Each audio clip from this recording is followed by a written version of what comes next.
सो hi everyone. जो कि ये बार बार ये क्वेश्चन है राइट, और बहुत लोगों का डाउट है जो बीएड में है कि राइट आप पेपर वन को लेकर के, पेपर वन दें या ना दें, पेपर वन की तैयारी करें या ना करें। क्योंकि जब से ये सुप्रीम कोर्ट का मतलब फाइनल डिसीजन आया है कि लाइक जब से ये फाइनल डिसीजन आया है सुप्रीम कोर्ट का कि बीएड को पीआरटी से बाहर कर दिया है, तो तब से ये डाउट बना हुआ है बीएड होल्डर को, बीएड होल्डर वाले स्टूडेंट को, कि क्या हम पेपर वन की तैयारी करें या ना करें। तो आइए मैं एक चीज आपको शो करता हूँ, दिखाता हूँ। जैसे यहाँ पे है ना, ये जो पिछले साल का जो सीटेट का रिजल्ट है उसी को मैंने स्क्रीनशॉट लिया है, राइट हाफ किया है कि लाइक यहाँ पे जो दिया गया है ना अच्छे से यहाँ पे लिख लिख रखा है बहुत, ये जो है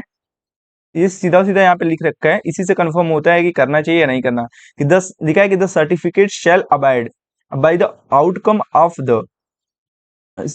ठीक है, लिखा है कि the certificate outcome of the decision of the honourable supreme court ridden in the SLP. SLP का मतलब like special leave petition number this and special leave petition this 2022 SLP, फिर लिखा है special leave petition number this. That's mean ये कह रहा है कि ये जो लाइक रिजल्ट है ये सुप्रीम कोर्ट के अधीन है, राइट। अगर सुप्रीम कोर्ट का डिसीजन, फाइनल डिसीजन ये आता है कि बीएड वालों को पीआरटी में इंक्लूड किया जाए, मतलब वो एलिजिबल हैं, दैट्स मीन ये परिणाम जो है सब डिपेंड किस पे है, सुप्रीम कोर्ट की जो जजमेंट है उस पे डिपेंड है, राइट। तो आप सीधे सीधे जो है वो बोल रखा है, लाइक जो सुप्रीम कोर्ट का जो डिसीजन है कह रहा है कि लाइक आप बीएड वाले पीआरटी से क्या है, बाहर है, उनको वो एलिजिबल नहीं है पीआरटी के लिए। दैट्स मीन ये जो सर्टिफिकेट है अभी के लिए, राइट, जैसे उन्होंने कहा है, तो क्या हो जाएगा, मतलब इसमें जो बीएड होल्डर वाले हैं, जो भी स्टूडेंट है वो पीआरटी में मतलब एलिजिबल नहीं है, तो कोई मतलब नहीं निकलता, राइट, जो उनका तैयारी करने का है ना। क्योंकि इसमें इन्होंने कह दिया अभी, क्योंकि लिखा है ना एसएलपी, है ना, स्पेशल लीव पिटीशन जो चल रहा है ना, लाइक जैसे ही सुप्रीम कोर्ट का डिसीजन आता है ना, जैसे ही सुप्रीम कोर्ट का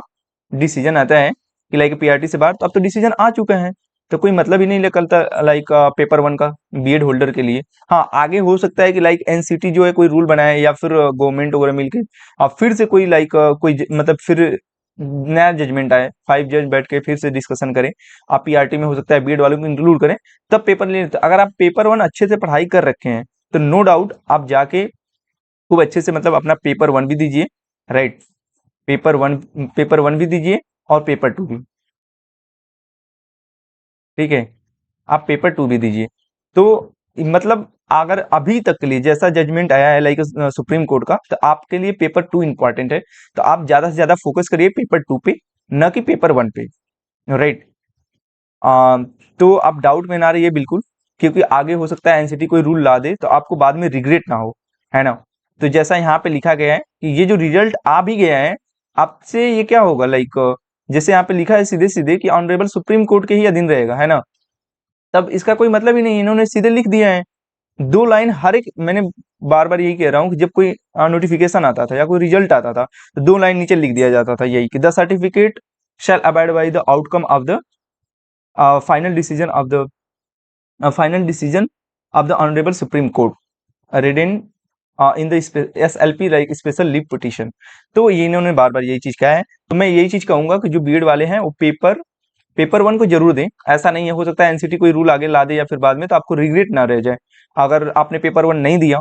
अब फिर मान लीजिए बाई चांस अगर अगर सुपर टेट आ जाता है, या फिर आप मतलब जो भी है कोई वैकेंसी आ जाती है, डी ट्रिपल एस बी है पीआरटी में आ जाता है, जो डी ट्रिपल एस बी है,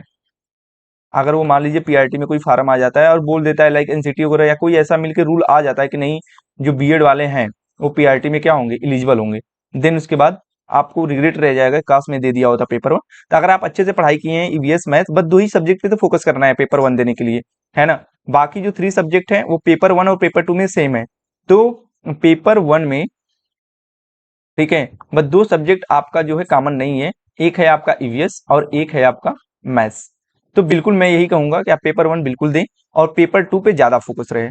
क्योंकि आपको टीजीटी वगैरह देने के लिए आपको हमेशा पेपर टू की नीड है। तो बिल्कुल दें कि आपको बाद में रिग्रेट न रह जाए, बिकॉज आगे देखते हैं आपकी एनसीटी वगैरह का क्या मतलब रहता है। तो मैं आपको यहाँ पे दिखा दिया एज ए प्रूफ कि यहाँ पे इन्होंने लिखा है कि सुप्रीम कोर्ट का ही डिसीजन मान्य होगा फाइनली, और सुप्रीम कोर्ट का डिसीजन आ चुका है। तो अभी के लिए बिल्कुल बीएड होल्डर वाले जो हैं वो स्टूडेंट वो पेपर टू पे ही फोकस करें, ना कि पेपर वन पे। लेकिन पेपर वन को इग्नोर ना करें, अगर आपने प्रिपरेशन कर रखा है तो बिल्कुल पेपर 1 पे भी फोकस करें, क्योंकि आगे एनसीटी और गवर्नमेंट वगैरह मिलकर हो सकता है कोई नया डिसीजन लाए और सुप्रीम कोर्ट भी एट द एंड कह दे कि हाँ पीआरटी वालों को इंक्लूड किया जाए, बट उनको स्पेशल ट्रेनिंग के थ्रू, ठीक है, स्पेशल ट्रेनिंग के थ्रू क्या किया जाए, उन्हें स्पेशल ट्रेनिंग के थ्रू, जैसे ब्रिज कोर्स वगैरह हो गया, है ना, उनके थ्रू उनको भी इंक्लूड किया जाए, मतलब वो भी एलिजिबल है। तो आपको बहुत ज़्यादा रिग्रेट होगा, तो इसको स्किप ना करें, बिल्कुल दें आप। Thank you. आई होप आपको समझ में आ गया होगा इस। Thank you so much.